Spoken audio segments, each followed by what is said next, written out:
我这是在哪儿啊？不是吧？我不是在熬夜改方案吗？你掐我干嘛？疼死了！废话，我不掐你怎么知道是不是在做梦？今年过节不收礼，收礼只收脑白金，亲人啊！真没想到咱俩居然一块穿越了。好嗓子，要不要来串糖葫芦？1文钱。先削着。去，2个叫花子。情况很严峻。我这美甲呢？我花了300块做的延长甲呢。而且你发现了吗？这条街没有一家奶茶店，没有咖啡，没有甜品，连块像样的糖都没有。那有火锅吗？振作点儿。我们有手有脚有脑子。有个屁！你知道我现在最想干什么吗？找块豆腐撞死。但这破地方估计连豆腐都是酸的。不行，田儿，咱得振作。咱俩分析一下。分析什么？原文男主是机械和金融，他们搞工业革命，咱俩呢，食品科学加市场营销。对，咱们的征途不是星辰大海，是让每一个古代人喝上奶茶，吃上火锅。咱俩先圈块地，盖个大宅子，你搞研发，我搞运营，白天勾轮听曲，晚上数钱数到手软。你打铁来我算账，你造蛋糕我收过路费。没错，这才是穿越者的正确打开方式。娘嘞，这2个花子姐姐在念什么咒啊？你快走快走，这种疯子咬人可疼了，被咬了也要变傻子的。哼，山野村妇，有眼不识金镶玉，不识卧龙真面目。黄口小儿安知凤雏有大才？不扯淡了，先进城吃顿好的。你身上带钱了吗？你说呢？我现在沟里比脸都干净。唉，那咱们现在不就是2个要饭的吗？不是姐妹，你不是学食品科学的吗？你造点东西换钱啊，手搓个奶茶，熬个蛋糕，弄个冰淇淋什么的，卖给大户人家，第1桶金不就来了？放你的5香麻辣屁！老娘是学食品工程的，不是神仙。做奶茶得要鲜奶茶叶糖，还得有干净的水和锅。我现在手里只有这2斤泥人垫垫肚子。那烤箱呢？打蛋器呢？我给你打个铁砂掌，你要不要？没有搅拌机，没有原料，你让我用指甲盖给你打发蛋白吗？那你不是很会市场营销吗？你去啊，去城里要点烤鸭招鸡回来啊！大姐，搞营销是需要资金和人设包装的，我现在这身都快开线了，我跑去跟人家聊，人家不得当场把我打出屎来？那现在怎么办？总不能真去要饭吧？要饭也得去城里要，凭咱们俩这智商，就算是当乞丐，那也是乞丐里的乔死教训。滚！哪里来的臭叫花子？别挡着赵员外家的马车！我记住这孙子了，等老娘做出第1杯奶茶，先拿他练手，往他杯子里加10勺魔鬼胶，再加1勺工业椰。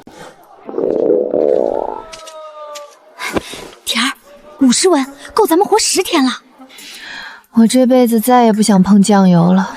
你是食品科学的，你连波尔多82年的难听色感都能分辨，酱油算个屁！那是品酒，这是品烂泥，不一样。差不多了，快去，赢了请你吃2个糖葫芦。哦，哪儿来的丫头？会尝味道吗？会，一点点。 5味调料，老夫选了3年陈酿的老抽，外加独门秘方。蒙眼猜中3种，50文拿走；猜不中，交2文茶水钱。看这俩小叫花子，怕是连盐和糖都分不清。上回陈老爷家的厨子来，才猜中2种。就是，我家这姐妹也就会煮个泡面变味。她上次把料酒当醋喝了1整瓶。你闭嘴！快上，赢了分你30文。第1碗，猜吧。 3年陈酿老抽，发酵不够，豆子是北方的，晒制时间差了至少2个月。简单说，跟兑了水似的。中了，第1种。凑巧，第2碗。山西老陈醋，酸度标称6度，实际不到5度。兑水了，老板，做生意要厚道。第3碗。涪陵榨菜卤，正常，但你加了过量的白芩防补。 老板，你家酱菜吃多了伤胃，长期吃会中毒。好你个黑心肝的！我家孙子天天吃你家酱菜。各位街坊听见没有？这酱菜吃多了伤胃啊！别听他瞎说。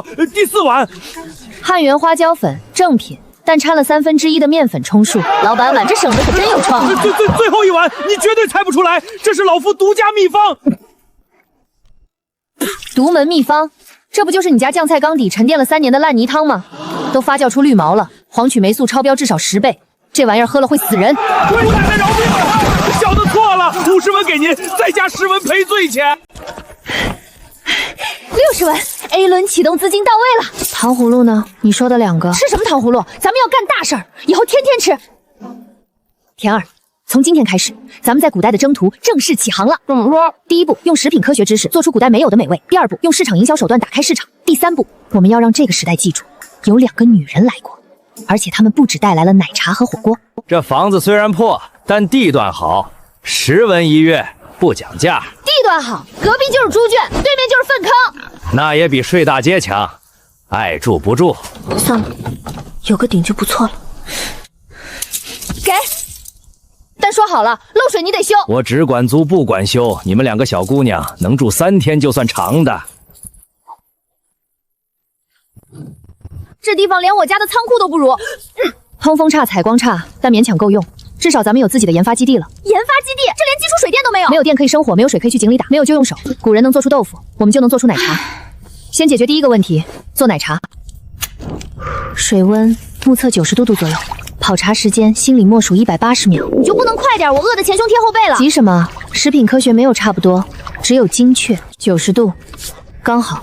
你这叫人肉温度计？你被烫了都不喊一声吗？喊了就不疼了吗？牛奶和茶汤的比例1:3。你有量杯吗？目测。刚才谁说的？食品科学没有差不多。姜涮锅水。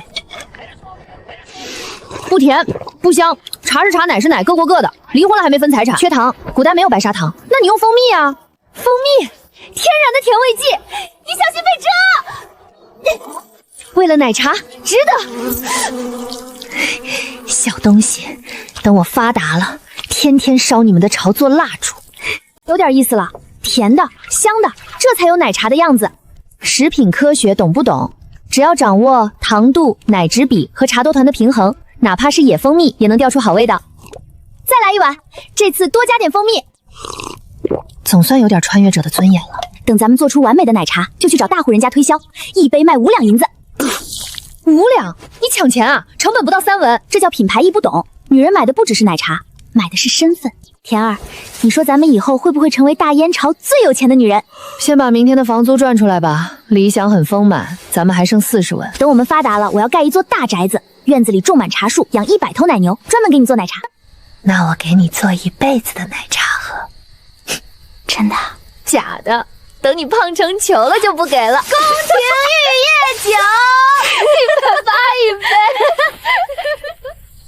小翠说你们有新鲜玩意儿，本夫人倒要尝尝。这颜色像兑了水的牛乳。夫人，您别被它的朴素外表骗了，这玩意儿跟男人一样，越普通的包装越让人上瘾。再来一杯。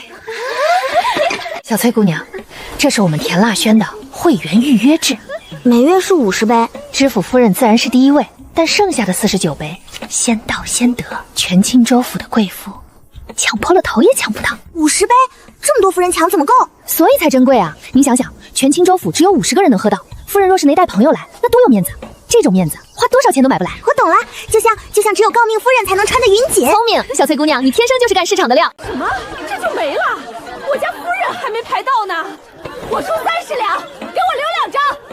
下月预约券50两1张，不用排队，现货，数量有限。50两？你抢钱啊？姑娘，您嫌贵，后面还有80个排队呢。这田蜡轩的奶茶现在可是身份的象征，您要是没有，明天出门都不好意思跟别的夫人打招呼。哎呀，这9天仙草露的配方可千万不能泄露啊！这穿肠散可是独门秘药，一旦泄露，喝了的人轻则腹泻3天，重则肠穿肚烂而亡。终于到手了，快按照上面的配方做。少爷，这上面写着野菊花3钱，狗尾巴草5克，牛粪灰1两。牛粪灰？没错，我亲耳听见他说这是独门秘药，他还说什么肠穿肚烂。做，为了打败田蜡轩，拼了！少爷，先放着，等我派人去验证一下。今天收入600两，预约券全卖光了。你那招饥饿营销真狠，明明我们能做500杯，你非说50杯，这叫稀缺性创造需求。你懂什么？这叫商业心理学。说白了就是忽悠。辣辣，今天有个丫鬟在窗外偷看我啊，配方不会泄露了吧？我给她留了一张特制配方。你又使坏了。我只是让她知道什么叫穿肠散的真正威力。爱你孤身走暗巷，爱你不跪的模样。没有打蛋器，全靠人工。这要是能回到现代，我第一件事就是买个打蛋器，第2件事就是睡上3天3夜。加油！古代第1块蛋糕，历史意义重大的。苏姑娘，我可以试试吗？嗯。比洗衣服还累，做美食就是这样，好吃的背后都是汗水。你以为那些米其林3星的厨师轻松吗？他们每天站14个小时。成了，硬性发泡，这能好吃吗？看起来像白色的泥浆。尝尝，别用眼睛吃，用嘴。这比我纯天然的山楂谷奶油还好吃，甜的、软的，入口就化了。名字好，够鲜，够贵，一听就不是普通人吃得起的。苏姑娘的手艺，本夫人是信得过的。细腻柔滑，入口即化，比宫里的桂花糕还精致3分。给我留一块，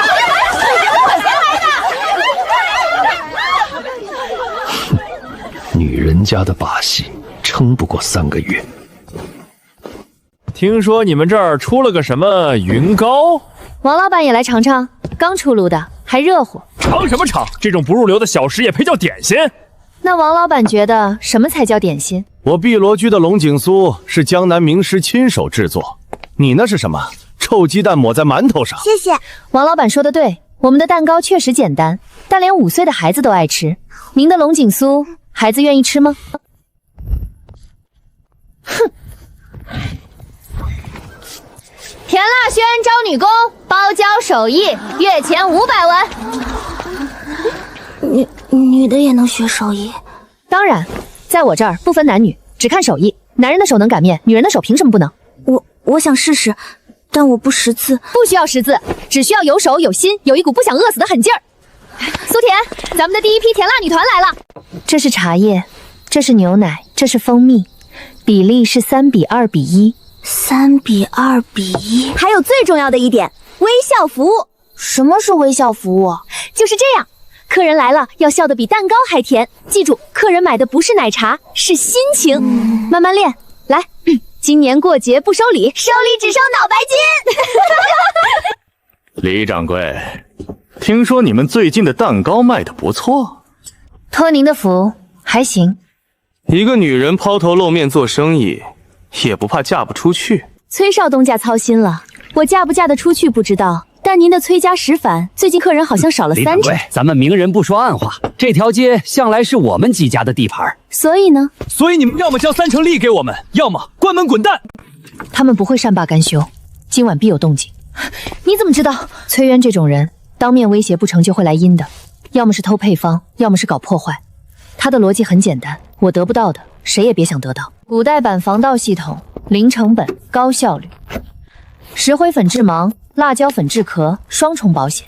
专业，就是会不会出人命？放心，死不了，最多躺3天。进去放火，记住，这一次一定要把店烧成灰。少东家，那2个女人，2个弱女子能有什么危险？快进去，出了事我担着。我的眼睛碰见了，这什么好辣？辣死我了！水，我要凉水。各位，这锅9天玄雷味道如何？需要加辣吗？来呀，不是要放火吗？我这儿还有玄雷汤，要不要再尝尝？保证让你们终生难忘。妖女，给我等着！太爽了！你那个辣椒粉机关绝了，那些人出去的时候脸上红的白的，跟唱大戏似的。食品科学家的厨房可不是谁都能进的，这叫知识就是力量，也叫别惹搞食品的。田儿，他们不会停手的，咱们得加快扩张速度。怎么扩？开分店，开3家，让他们抄都抄不过来。你疯了？我们只有2个人，所以我们需要招更多的人，教更多的徒弟，把甜辣轩做成一个品牌，让他们想抄都抄不会。宫廷玉液酒180一杯。苏姑娘，这天太热了，客人们都不愿出门。田儿，我快化了，我亲眼看见狗舌头伸得比他的腿还长。我要冰淇淋，我要空调，我要冰镇可乐。空调和可乐没有，但冰淇淋我可以试试。什么？你能做冰淇淋？用什么？消食，只要有消食就有冰。这是什么妖法？不是妖法，是化学。消食溶于水会吸收大量热量，简单说，它把热偷走了，剩下的就是冷。不断搅拌，防止结晶过大。细腻的口感来自于每1秒的耐心。你真的是食品科学的神。成了，冰的、甜的、滑的，我活过来了，这是天堂的味道。这是仙丹吗？吃了以后不热了，心都静下来。这又是什么新奇物？夏日限定，冰心雪刺。冰冰凉凉，甜而不腻，入口就化了，像雪落在舌尖上。夫人，给奴婢留一口。从今日起，每天送2碗来，不，3碗。我排第一，给我留3碗，出30两，让我插个队。冰心雪劳现货50两1碗，不用排队。您想想，别的夫人还在太阳底下晒着，您已经在家里吃着了，这就是身份。1天400两，消食成本才5两，这利润率比我之前做的任何一单都高。但消食是有限的，而且夏天一过，冰淇淋就不行了。所以咱们需要在夏天结束之前，把甜辣轩的品牌彻底打响，让全城的人记住，夏天就是甜辣轩的夏天。下一步是什么？火锅。夏天推火锅，反季节营销，别人卖冰品，我们卖火锅，用消食制冰做冰火锅，主打冰火2重天的刺激感。宫廷御宴酒180一杯。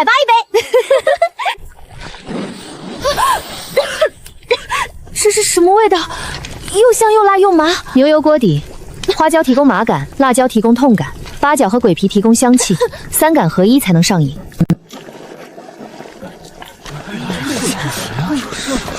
这什么味儿？又臭又辣，夏天吃这个不怕上火长痔疮啊？客官，免费试吃，第一串不要钱。不要钱？涮8秒，多1秒老，少1秒生，口感最佳。辣，好辣！水，给我水！再来10串，这玩意儿上瘾啊！老板，再加2盘羊肉。哎，辣得过瘾，再来1壶酒，越辣越要喝。来了！去对面买5斤羊肉回来。对面是醉仙楼，他们说什么？说咱们抢了他们生意，不卖给我们，还说咱们的火锅是妖术。不卖没关系，咱们找别家，让他们继续端着，客人就跑光了。肉片要薄，涮的时候才能快速熟透。蔬菜要选带露水的，口感才脆。田儿，你说咱们这个火锅凭什么让人上瘾？因为麻辣的刺激会触发大脑释放的内啡肽，产生愉悦感。简单说，越辣越爽，越爽越想吃。科学就是力量，你这句话比100句广告词都搞用。2个女人，凭什么？免费加汤，免费续辣，不吃到满意不准走。去，把那2个女人的底细给我查清楚，尤其是那个会做火锅的。今天一共卖了300串，营业额600两，破纪录了。我的手都串麻木了，感觉这辈子都不想再碰羊肉了。田儿，我觉得咱们该扩大店面了。怎么扩？把隔壁的字也租下来，改成甜辣轩火锅川区，左边卖奶茶，右边吃火锅，楼上卖蛋糕，一站式搞定。你就不能让我休息2天？休息什么？赚钱要紧。夏天吃火锅，冬天吃冰淇淋，咱们要让别人永远猜不到咱们下一步要干什么。爱你孤身走暗爱桑，你不跪的模样，你别唱了，我头疼。林掌柜，出来！哟，刘老板来吃饭，正好今天新到的羊肉。吃饭？老夫是来踢馆的，咱们比一场，同样的食材，各做1道菜，让陆神评判，输了的人关门滚蛋。刘老板那边阵仗这么大，这2个姑娘能赢吗？就是，刘老板的醉仙牛肉可是远近闻名，连知府大人都有把握吗？他用18种香料掩盖肉的不新鲜，我不用掩盖，因为好食材不需要解释。老夫用了18味香料，慢炖3个时辰，请品鉴。香，软糯可口，不愧是醉仙楼的招牌。请。太嫩了，这肉入口就化，比刘老板的牛肉嫩10倍，而且这汤麻辣鲜香，越吃越上瘾，我停不下来了。不可能，老夫炖了3个时辰，他就涮了8秒，8秒。各位街坊都看见了，甜辣轩的火锅，连醉仙楼的老板都甘拜下风。老板，给我来1锅，我也要加辣。走。进我们的火锅底料，进食品科学。田儿，刘三刀不会善罢甘休的，他那种人输了第1次就一定要赢第2次。我知道，所以咱们需要在敌人反扑之前，建立一个他们无法模仿的壁垒。什么壁垒？标准化，让所有分店的味道一模一样，让他们想抄不会，想超越没门儿。中央厨房，今年过节不收礼，收礼只收脑白金。李掌柜， 3日后，青州府品食大会，敢不敢来？品食大会有奖品吗？奖品就是赢了的人继续留在青州府做生意，输了的人滚蛋，而且是立刻滚蛋。我们接了。苏姑娘，崔家和王家联手，他们肯定会搞鬼的。我听说他们准备收买评委，有个评委是王父的表哥。规则是他们定的，评委是他们的人，正面比拼，我们没有胜算，那就让他们输得心服口服，在规则之外取胜。苏姑娘，您这是做什么？千层蛋糕塔，比之前的蛋糕更复杂、更壮观、更震撼。这也太好看了，像仙宫里的宝塔。这就是秘密武器，让他们用香料堆砌，我们用视觉效果碾压。开始吧。崔家的鱼翅听说用了30种食材，王家的佛跳墙慢炖了2天2夜。怎么，做不出来了？是不是知道自己的3脚猫功夫上不了台面？田腊轩参赛作品火锅盛宴，现场涮肉，现场品尝，不是看的，是吃的。那比崔家的鱼刺好吃10倍。这蛋糕一层一层，又好看又好吃，新鲜、热闹、好吃，最重要的是本夫人喜欢。本次品食大会冠军田腊轩。软的没用，来硬的，今晚动手，不能再等了。他们要对咱们下手了，我知道，今晚别睡太死。今日全场8折，庆祝田腊轩夺冠！我要吃火锅，我要蛋糕。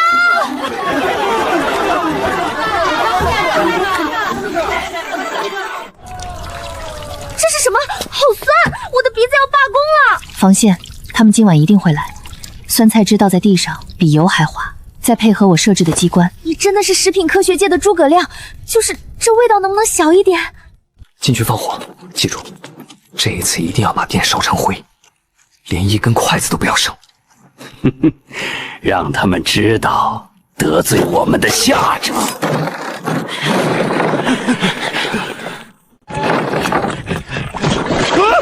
好滑！这是什么鬼东西？什么东西？酸死我了！我吃到嘴里了。各位，我们的酸汤滑肉味道如何？需要加辣吗？看不见了！辣！不要瞎了！来啊，不是要放火吗？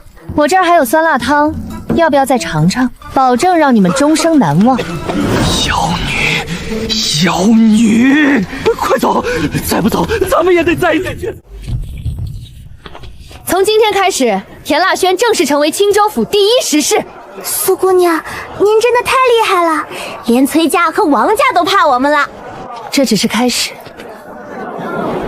天儿，下一步咱们要做什么？开分店，然后呢，再开分店，直到整个大燕朝都有田腊轩，直到每个人都知道有2个女人用一杯奶茶改变了一个时代。宫廷玉液酒180一杯。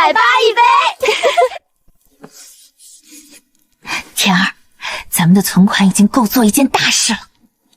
什么大事？你别又要乱花钱。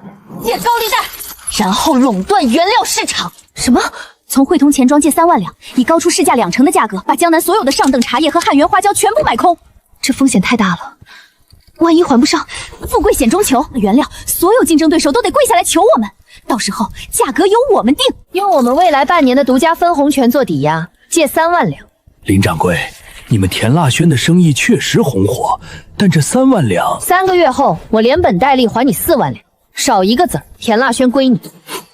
成交，比市价高2成，卖，全卖了，全要了，我家的存货全要了，连陈年的都要。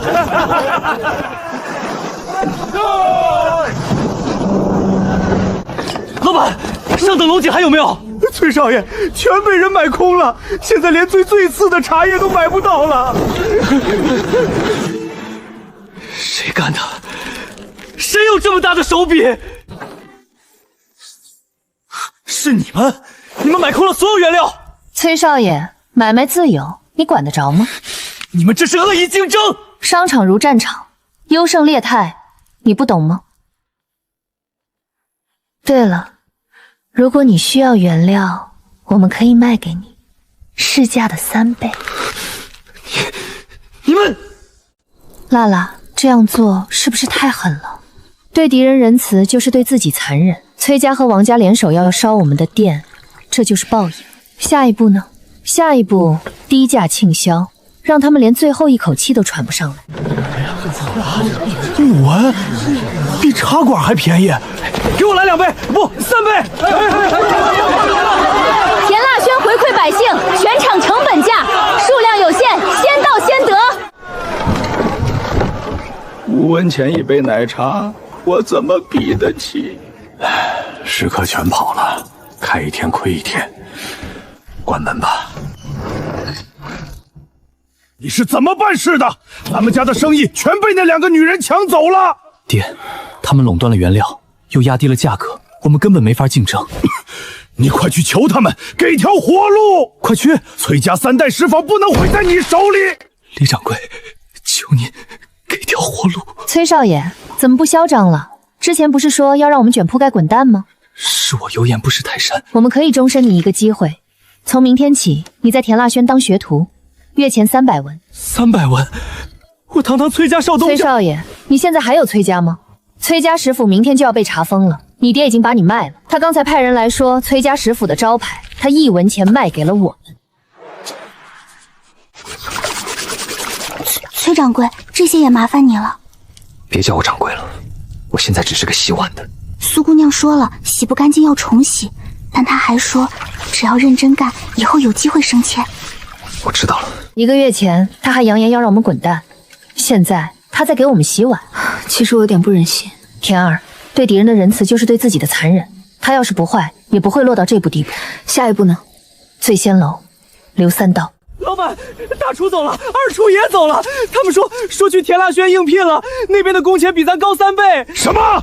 连我的厨子都叛变了？老板，咱们连买菜的钱都没有了，厨房已经空了3天了。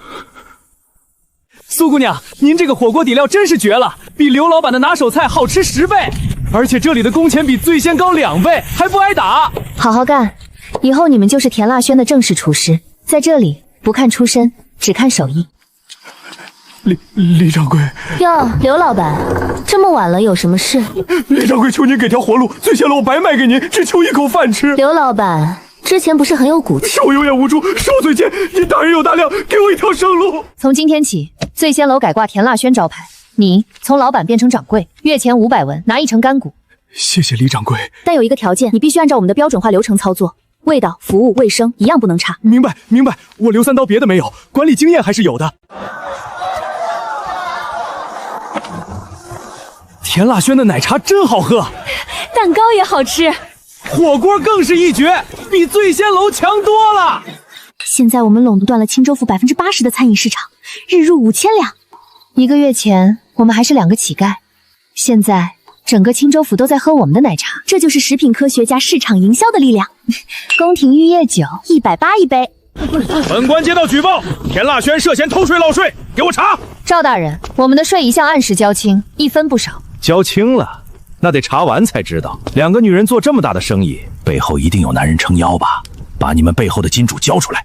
赵大人，这是我们的账本，每笔收入每一笔支出清清楚楚，您慢慢看。如果大人看不懂，我可以教您。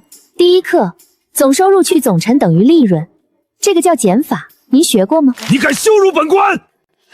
各位街坊，赵大人说我们田蜡轩透税，但我们每个月交税300两，1分不少。田蜡轩的奶茶5文一杯，比茶馆便宜多了。他们还教我们这些穷人做蛋糕的手艺，我家媳妇儿现在能赚钱了。李掌柜，咱们明人不说暗话，每个月给我500两，本官保你平安。赵大人，如果我们不给呢？哼，那本官就以偷税漏税为由查封田蜡轩，让你们2个女人去牢里蹲着。赵知县是地头蛇，不好对付，所以我们需要比他更大的靠山。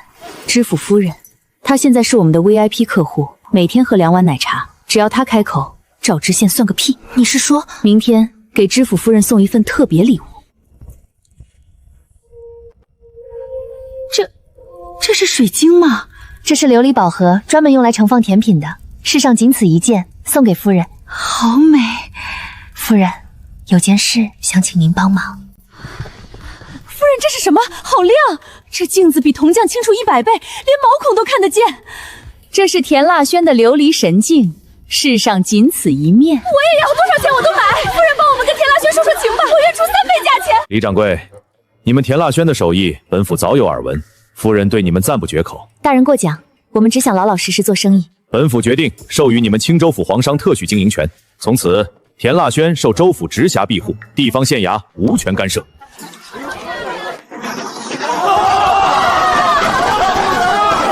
田蜡轩成皇商了，以后咱们的奶茶有保障了，看谁还敢欺负他们！赵德柱，你贪墨税款，欺压百姓，勒索商贾，从今日起罢免你的知县之职。大人饶命！大人饶命啊！李掌柜，不，李奶，求您大人有大量，饶了小的一条命。赵大人之前不是很有威风吗？带着100个差役来查账。小的错了，小的有眼不识泰山。算了，他已经是受到惩罚了，但把你贪的税全部补上，1分都不能少。是，小人这就去办。现在我们有知府撑腰，没人敢动我们了。但这还不够，我们的目标是整个大燕朝。对，下一步进京，宫廷玉液酒180一杯。田儿，你又在搞什么？自热火锅，不用生火，加水就能加热。原理很简单，生石灰遇水产生大量热量，温度可达100度以上。简单说，火自己长腿跑过来了。这水自己热了，妖法，一定是妖法！不是妖法，是化学。田儿，这东西要是卖给军队，当兵的在野外没有火，吃冷饭是常事。有了自热火锅，他们随时能吃上热饭。这是古代版的军粮采购合同。干什么的？军营种地，闲人免进。兵哥哥，我们是来给将士们送温暖的。送什么？这水自己热了，我没点火啊！不用火，不用柴，1碗水就能煮火锅。热的，辣，好吃，比我娘做的面还好吃。这要是行军的时候带上1包，再也不用啃冷馒馍了。姑娘，你这东西卖一卖吧，我第一个买。青州府护卫队下了第1笔订单，1000份自热火锅，这么多。但这只是开始，我要让全国的护卫队伍都吃我们的自热火锅，到时候田蜡轩就是国商。田儿，你知道吗？我们不只是在做生意了。什么意思？我们在改变这个时代的军队，让他们吃上热饭，打更有力的仗。你这格局打开的有点大啊。那就继续打开。宫廷玉液酒180一杯。封锁四门，任何人不得出入。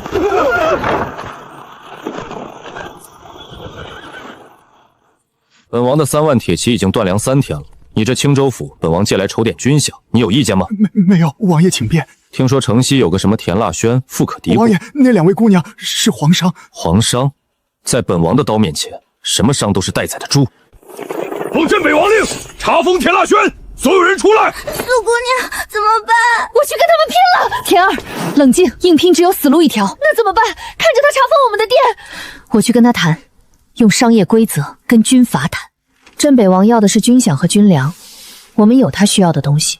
他可是杀人不眨眼的军阀，只要是人就有需求，有需求就能谈判，这是我们的筹码，也是我们的救命稻草。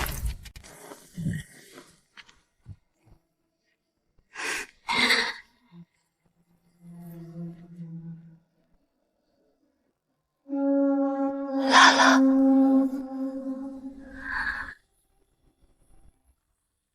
草民林蜡，见过王爷。你就是那个开田蜡轩的女人？是。哼，本王听说你富可敌国，交出所有银子和配方，本王留你一条命。王爷，您有3万铁骑，但没饭吃，等于3万头饿肚子的猪。大胆，敢羞辱我军，我砍了你！王爷，草民不是来送死的，是来送饭的。这是自热军粮，不用火，不用柴，1碗水就能煮火锅，携带方便，储存长久。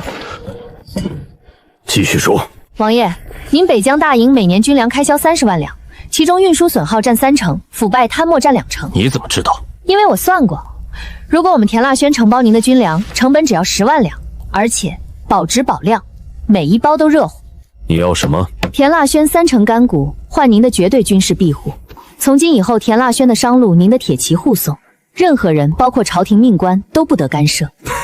好一个女商人！本王这辈子第一次跟女人做生意。田腊轩连镇北王都拿下了，以后没人敢欺负他们了。你吓死我了！怕什么？我不是回来了吗？还带着一个王爷的靠山。从今天起，咱们不只是商人了。是什么？国商，绑在镇北王战车上的国商。进我们的新征程。崔掌柜，这些也麻烦你了。别叫我掌柜了，我现在只是个洗碗的。苏姑娘说了，洗不干净要重洗，但她还说，只要认真干，以后又有机会升迁。她真这么说？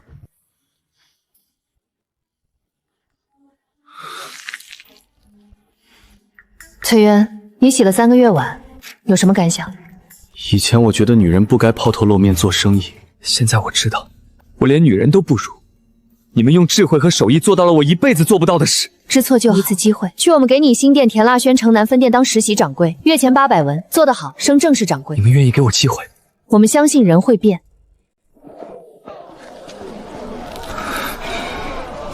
崔掌柜，加油！欢迎光临田腊轩，今日全场8折。崔渊这小子，第1月就盈利了300两。人一旦被给予信任和机会，潜力是无穷的。田儿，你还记得1个月前他还要烧我们的店吗？记得，但那是过去的他了。现在的他是田腊轩的崔掌柜。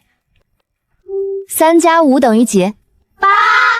对，学会了算数，以后你们自己也能算账，自己也能当掌柜。苏姑娘，我想学做蛋糕。好，明天开始教，所有人都可以学，不限名额。我们在改变这些女人的命运，不只是她们，我们在改变整个社会对女人的看法。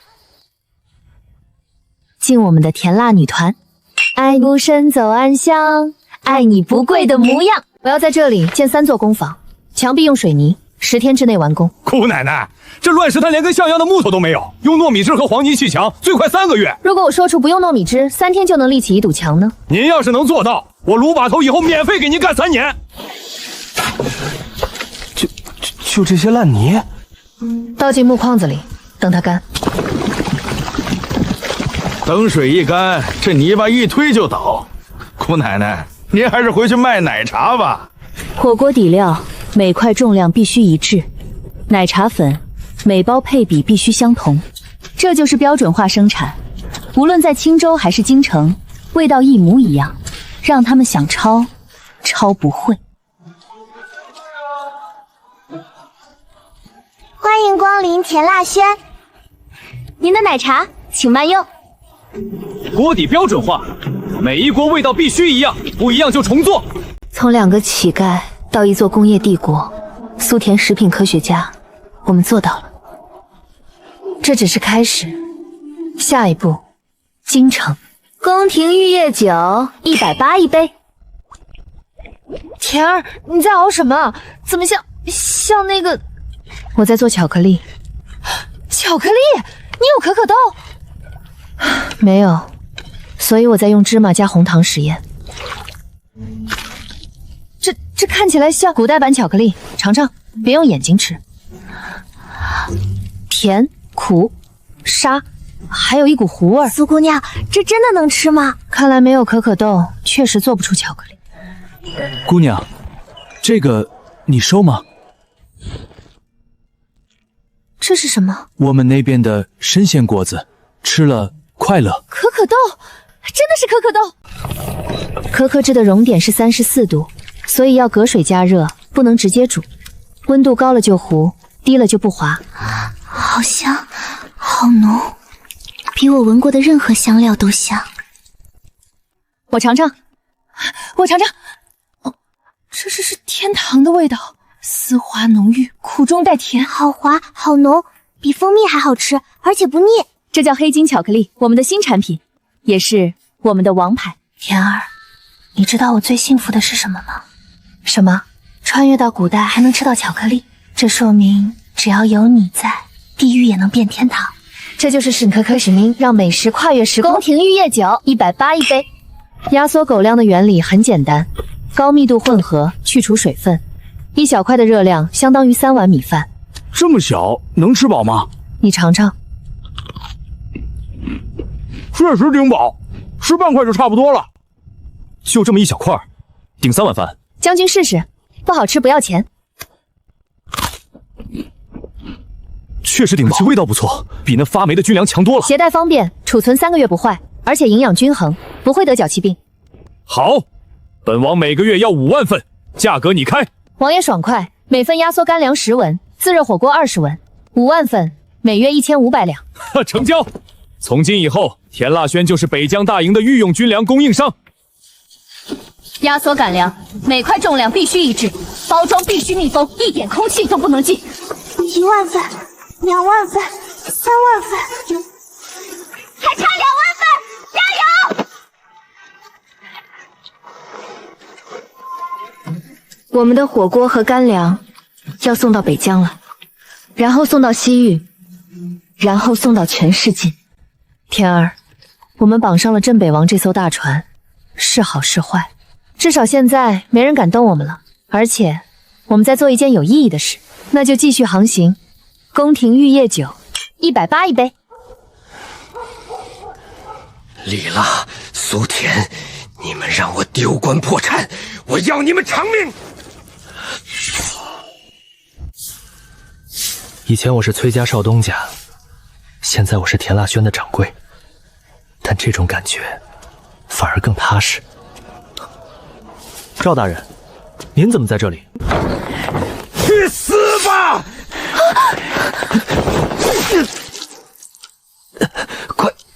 快跑！崔渊，你竟然帮他们！你忘了他们怎么羞辱你的？你怎么样？流了好多血。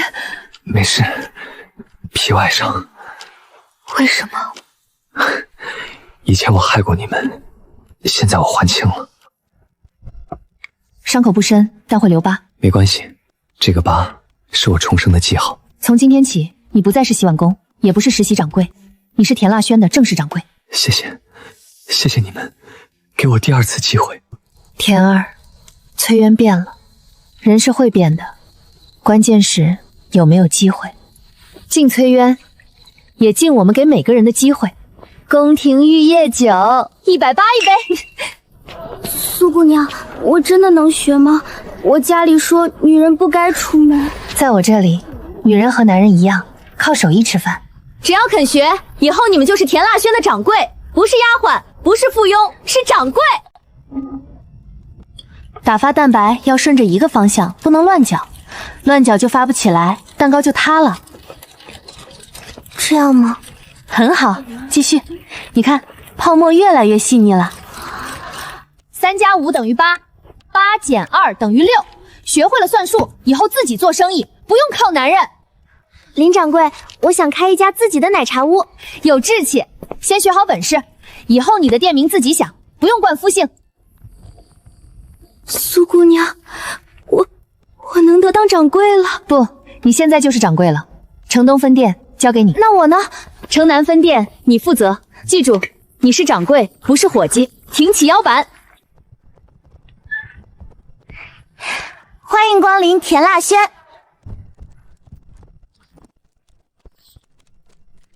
一共15两，收您20，找您5两，请拿好。我们在改变这些女孩的命运，不只是她们，我们在改变整个社会对女人的看法。敬我们的田蜡女团，爱你孤身走暗巷，爱你不跪的模样。奉天承运，皇帝诏曰：朕将举办万国食博会，广邀天下名厨。田蜡轩技艺超群，特许进京面圣。跪什么跪？我们是用实力赢来的，不是跪来的。公公，请转告皇上，田蜡轩一定准时赴约。进京面圣，这是多大的荣耀，也是多大的挑战。京城高手如云，我们不能掉以轻心，所以我们需要带最好的产品。奶茶、蛋糕、火锅、巧克力、压缩干粮，全套。巧克力要包装精美，这是送给皇室的礼物。火锅底料要多带，现场演示用。苏姑娘，京城真的有比我们更好的厨师吗？不知道，但我们有他们没有的东西，科学。苏姑娘一定要赢啊！田腊轩是我们的骄傲，让整个京城看看我们青州人的本事。林掌柜，林掌柜，苏姑娘一路顺风。田儿，我们从2个乞丐走到今天，马上就要进京面圣了。你说，皇帝会喜欢我们的奶茶吗？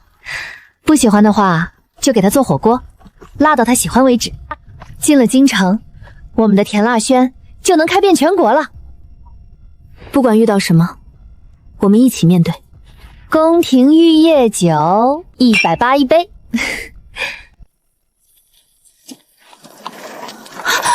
这比青州府繁华10倍。酒楼、茶楼、糕点铺，竞争比想象中激烈，但越有竞争越有意思。这可是御厨退休后在咱们天香楼做的，一道菜价值100两。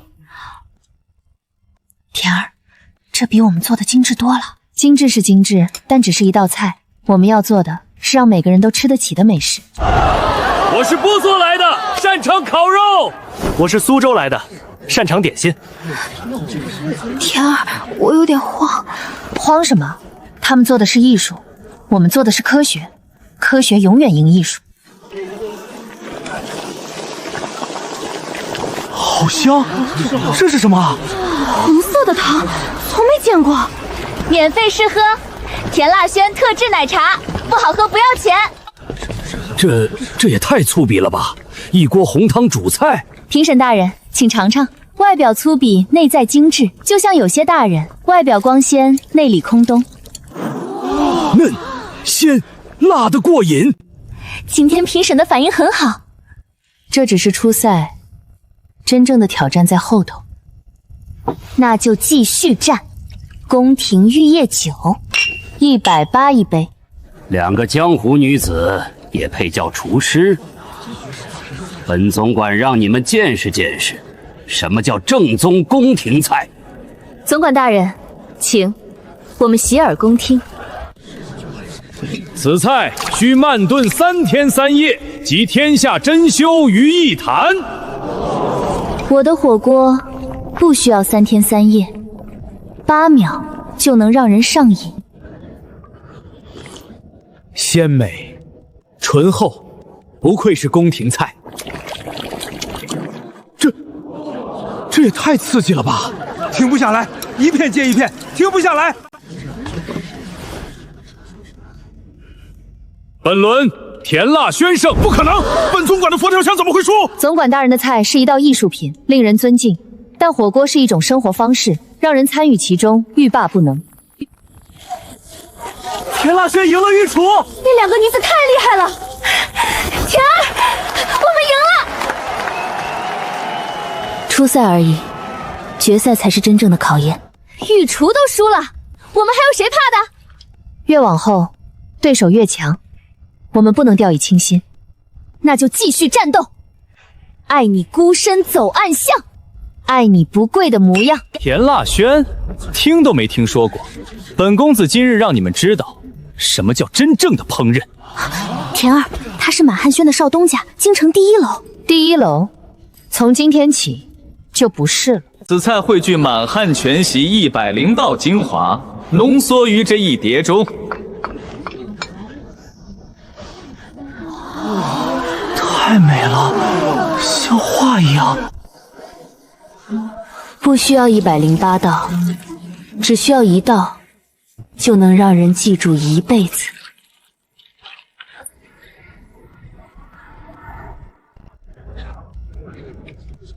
精美，每一口都是不同的味道。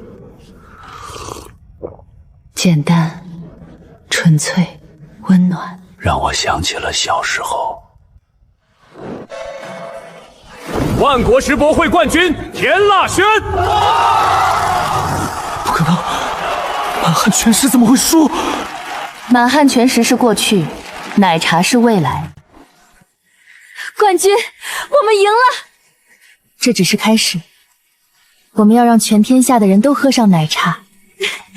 宫廷玉液酒，180一杯。朕听闻你们2个女子以美食征服天下。回陛下，是科学征服了味蕾。科学，有趣。给朕做一杯奶茶尝尝。茶叶选用上等龙井，牛奶选用新鲜牛乳，蜂蜜少许。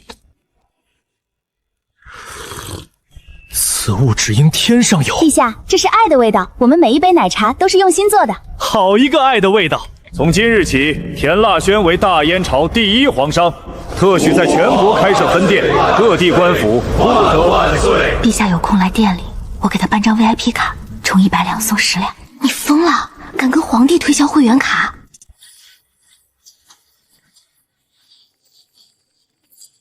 田腊宣京城旗舰店正式开业。我要奶茶！我要蛋糕！京城有了，下一步江南，然后是西域，然后是全国，让大燕朝的每一个人都喝上田腊宣的奶茶，让全世界都知道，有2个女人用1杯奶茶改变了一个时代。我从一个穷丫头变成了京城掌柜，我也是。我从一个纨绔子弟变成了有用的人。这一切都因为我们相信女性的力量。敬田腊宣，敬我们，敬每一个不服输的女人，奖180一杯。田儿，这是朕为你打下的江山。你的江山明明是我用食品科学打下的。那是朕的皇后。去你的！2杯奶茶，1杯加珍珠，1块蛋糕，大包。从2个乞丐到京城第1皇商，这中间只差一个穿越。苏姑娘，西域的订单又来了，发，全国发。全国还有多少人连1碗粥都喝不上？苏姑娘，没什么，继续干活。你们不只是学做蛋糕，你们是在学习一种精神，女性靠自己也能撑起一片天。林掌柜，林掌柜，林掌柜，苏姑娘，青州府大旱，庄稼全枯了，100万流民易子而食啊！青州府大旱，朕拨了30万两赈灾粮，可到了地方只剩3万两。陛下是地方官员贪墨，臣建议即刻派兵镇压流民，以儆效尤。镇压百姓是因为吃不上饭才流落的，该镇压的是贪官。苏掌柜一个商人，懂什么国家大事？再说了，北方镇北王告急，敌国30万大军压境，军粮都凑不齐，哪还有余粮赈灾？镇北王他怎么了？镇北王中了敌国埋伏，被困北疆雪山，3万铁骑断粮半月，怕是撑不住了。30万两拨下去，到手3万两，27万两进了严嵩一党的口袋。而镇北王被困，朝中却无人救援，因为严嵩巴不得镇北王死。镇北王查过他的账，百姓在饿死，穿冰色多扣衣服的男性在冻死，国家在腐烂。田儿，我们怎么办？我们只是做奶茶的。还记得我们穿越来的第1天吗？记得，2个我们只想活下去，身无分文。后来想赚钱，再后来想做皇商，但现在我发现，我们手中的东西比银子更有力量。什么意思？压缩干粮，1个人1天的口粮，成本不到3文，可以让10万人吃饱。自热火锅不需要火，就可以给雪山里的士兵送去温暖。我们还有中央厨房，有遍布全国的分店网络。这不是商业帝国，这是救国的基础设施。你想怎么做？3条路：第一，倾尽田腊宣所有存粮和产能，做赈灾，救青州100万流民；第二，用我们的物流网络把军粮送到北疆，救镇北王3万万将士；第三，把严嵩贪墨的证据递到皇帝面前。这3条路随便一条走错，田腊宣就会粉身碎骨，甚至我们的人头也保不住。我知道。田儿，你知道我最喜欢你什么吗？什么？你明明可以用这些配方再赚1万两银子，但你选择了救人。因为我们不只是商人，对，我们是国士。宫廷御宴酒180一杯，不，这一杯敬百姓，敬将士，敬这个国家。第2季咱们不摆摊了，咱们救国。